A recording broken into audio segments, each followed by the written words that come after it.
très cher bien-aimé, Jésus-Christ est tellement aimant et affectueux envers vous. Il vous parle de différentes manières chaque jour. Un jour, il vous donne une promesse. Un autre jour, il vous donne un conseil. Et un autre jour encore, il nous parle avec le désir que nous soyons corrigés. Il nous parle de différentes manières. Il nous dit ce que nous devons faire et ce que nous ne devons pas faire.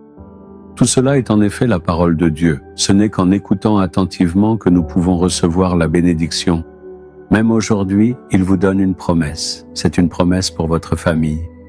Elle se trouve dans le psaume 122, verset 7, « Que la paix soit dans tes murs et la tranquillité dans tes palais. » Le Seigneur veut vous donner la paix et la prospérité.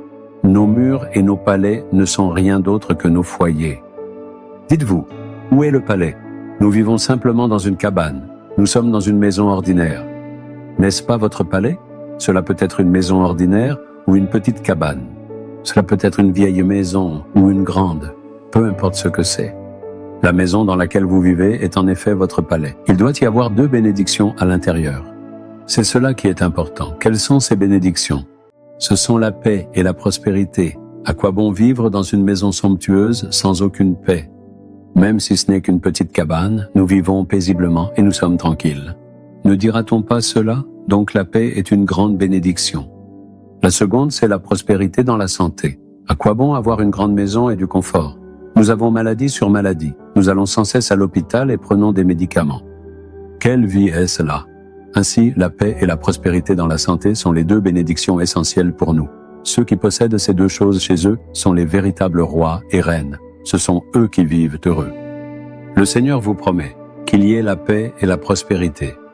Il a versé son sang et est mort sur la croix pour nous donner cela.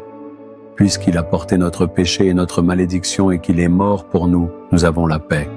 Puisqu'il a porté nos maladies et nos faiblesses sur la croix, nous avons une bonne santé. Cette bénédiction t'appartient. Tu dois la demander et la recevoir. Seigneur, tu as dit qu'il y aurait la paix et la prospérité dans ma maison.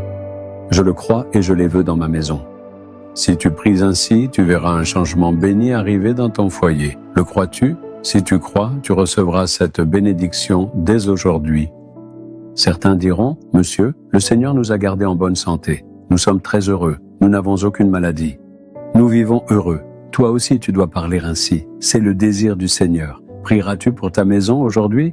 Pose ta main sur ton cœur et dis, « Seigneur, que la paix et la prospérité en santé règnent dans notre maison. » Tu l'as promis. Tu es mort sur la croix afin que nous puissions être en paix, bénis et en bonne santé.